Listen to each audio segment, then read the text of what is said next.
Bonjour et bienvenue sur Sensation. Aujourd'hui, je reçois le photographe Jean-Baptiste Pellerin. Bonjour. Bonjour Flavie. Donc, vous êtes photographe de rue. Vous pouvez nous présenter votre activité. Depuis quand êtes-vous photographe ? Je suis photographe depuis très longtemps, depuis peut-être mon adolescence. Comme j'ai 52 ans aujourd'hui, ça fait un moment. Et qu'est-ce qui vous a plu dans cette activité ? De photographe ou de photographe de rue ? De photographe de rue. Ah, de photographe de rue. Mais en fait, c'est assez naturellement que je me suis dirigé vers la rue assez rapidement dès que j'ai commencé à faire des photos. Parce que c'est là où j'ai trouvé un peu la surprise, le mystère et la vie. Donc c'est depuis toujours que je traîne dans les rues avec mon appareil. Vous avez un projet qui s'appelle Back to the Street.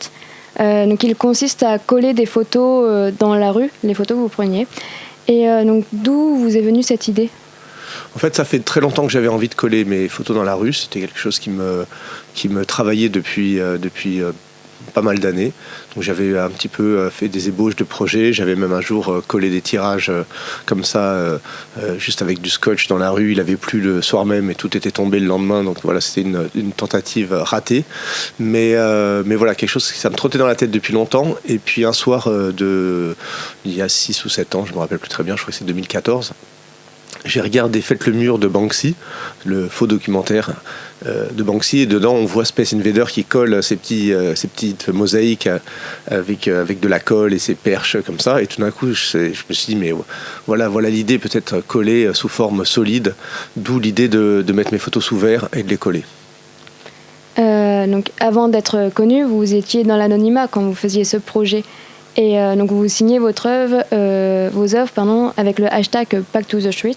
Et pourquoi vous avez voulu rester anonyme pendant longtemps ? D'abord, l'anonymat, c'était plutôt une manière de me protéger et de ne pas avoir de problème, disons, avec la police, tout simplement. Donc voilà, c'était l'idée, c'était de ne pas me retrouver le week-end à nettoyer les tags dans le métro ou dans la rue. Donc voilà, puis j'ai gardé l'anonymat pendant un an ou deux, et puis petit à petit ça a commencé à fuiter un peu. Au début j'ai un peu essayé de contenir la fuite, puis après j'ai dit bon, de toute façon c'est cuit, c'est pas grave, n'en parlons plus. Donc je me cache plus. Et donc quelles sont vos influences dans la photo ? Quel photographe ? Alors j'ai des influences multiples selon les périodes. Disons que ce qui m'a donné envie de faire de la photo, c'est un reportage sur Robert Doisneau dans un magazine qui s'appelait Zoom, qui était un magazine des années 80. Et il y en a un qui traînait chez moi, je l'ai regardé, il y avait un petit article sur Doisneau avec 6 ou 7 pages de photos de la banlieue en noir et blanc. Et voilà, ça m'a beaucoup touché. Je me suis dit, voilà, disons que c'est lui qui m'a donné envie d'aller dans la rue. Et ensuite, petit à petit, après j'ai fait une école de photo, je me suis formé un peu professionnellement. J'ai commencé à connaître d'autres photographes. J'ai admiré Richard Avedon, j'ai admiré Capa, j'ai admiré des tas de photographes.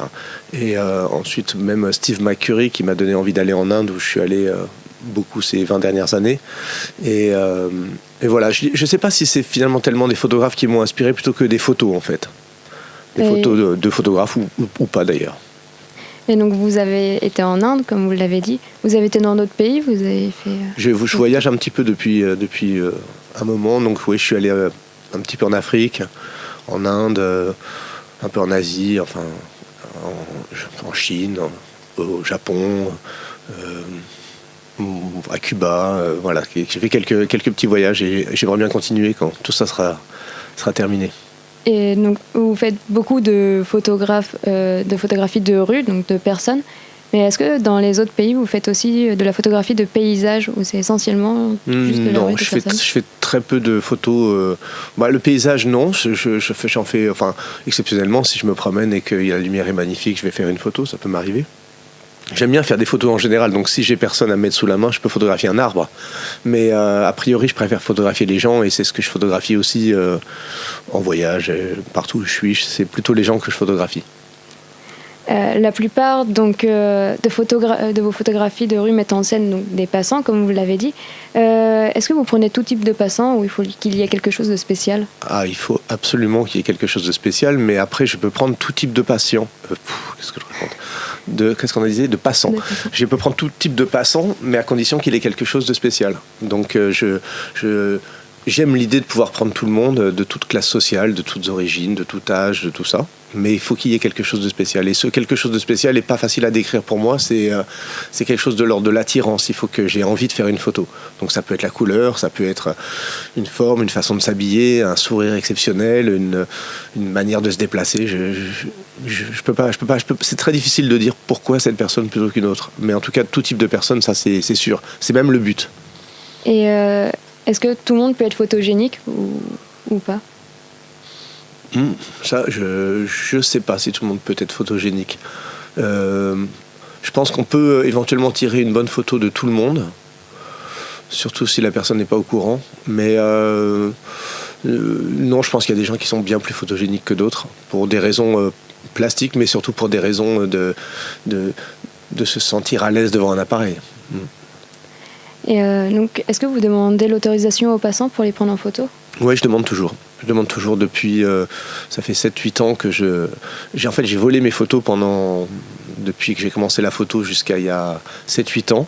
Donc pendant 25 ans, je ne sais pas, j'ai fait ce qu'on appelle la photo volée. Je me promenais dans la rue avec un 105 mm et puis j'attendais qu'il se passe quelque chose, quelqu'un qui passait devant un décor et je prenais la photo à la volée comme ça, volée, spontanée, je ne sais pas comment on dit.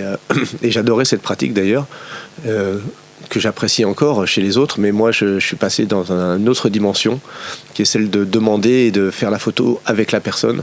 Et voilà, je reviendrai en arrière pour rien au monde. C'est vraiment quelque chose qui m'a énormément donné, qui continue à me donner, à m'ouvrir toutes les portes qui étaient fermées jusque-là. Et on voit une certaine proximité entre vous et les passants que vous prenez en photo. Et donc, comment se passent les mises en scène de vos photos? C'est en général pas vraiment des mises en scène, puisque en général ça se passe très très vite. Les passants sont pressés la plupart du temps dans Paris, et donc je leur demande si je peux faire une photo d'eux. S'ils disent oui, j'ai quelques secondes pour trouver l'axe et faire ma photo. Donc ça va très vite. Donc c'est pour ça que, comme on n'en a pas encore parlé, mais pour moi le décor est au moins aussi important que le sujet. Si je repère quelqu'un qui m'intéresse, ça peut m'arriver de le suivre discrètement jusqu'à ce qu'il passe dans un décor qui me plaît, et c'est là que je vais l'interpeller pour pouvoir faire la photo spontanément dans l'endroit qui me plaisait. Et donc vous photographiez aussi essentiellement en couleur. Avez-vous l'idée de photographier aussi en noir et blanc? Alors pas du tout, non. J'ai commencé en noir et blanc comme beaucoup de gens. Et je suis assez rapidement passé en couleur. Et quand j'ai fait mon école de photo, on avait un vieux maître qui nous a appris la couleur. Et quand j'ai commencé à m'intéresser à la couleur, voilà, ça m'a vraiment passionné. Et je pense que c'est la couleur est un de mes moteurs. Donc non, j'ai absolument aucune envie de faire du noir et blanc. Et ça représente quoi pour vous une photo? Quel message voulez-vous faire passer dans vos photos? Alors, au début, il faut bien comprendre que moi, je n'essaie pas spécialement de passer un message. Je fais des photos que j'ai envie de faire. Moi, je pense que beaucoup d'entre nous, on est comme ça. On est un peu comme des petits enfants. On en cherche quelque chose à se mettre sous la dent. Donc, un photographe cherche des sujets. Et moi, je fais des photos que j'ai envie de faire et qui me plaisent. Ensuite, petit à petit, je me suis rendu compte qu'à travers cette discipline ou ce travail que je fais, je touchais beaucoup les gens. Je me suis rendu compte via les réseaux sociaux que beaucoup de gens me disaient « Ah, merci, vos photos font du bien, vos photos, etc. etc. » Donc à ce moment-là, j'ai pris conscience que ce travail pouvait avoir un sens, pouvait avoir peut-être alors, je dirais pas... ça va pas changer le monde ou quoi que ce soit, mais si ça peut amener peut-être les gens à plus se regarder, à plus essayer de se connaître, à moins se juger peut-être, les gens différents justement. Vous me demandiez si je faisais tout type de personnes et ça vraiment j'insiste pour le faire, de photographier un bourgeois catholique dans le 5e arrondissement et une heure après, un jeune dealer de shit dans une porte cochère. Et je les photographie de la même manière. Et chacun d'entre eux m'autorise à les photographier, souvent avec un large sourire. Et c'est une manière de dire que tout le monde est abordable et que tout le monde est différent et que voilà, les dealers sont pas tous comme ça, que les bourgeois sont pas tous comme ça, que les policiers, les prostituées, bref, que tout le monde est unique et que peut-être en se regardant, on peut peut-être pas forcément s'apprécier, mais en tout cas peut-être moins se juger. Est-ce que le masque est un handicap pour votre art? Parce qu'il y a eu la crise sanitaire et tout le monde a eu des masques et tout le monde a encore des masques aujourd'hui. Est-ce que c'est un handicap pour votre art? Disons que ça m'a pas vraiment arrangé. Quand les masques sont arrivés au début, je me suis dit que c'était passager.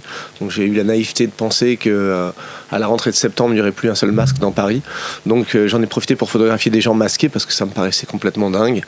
Et puis quand j'ai vu à la rentrée que je m'étais complètement planté et qu'on était parti pour plusieurs mois de masques, ouais, j'essaye de les faire enlever le plus souvent possible, à moins que le masque soit incroyable et qu'il aille bien avec le costume de la personne. Si c'est un tout, ça peut être amusant.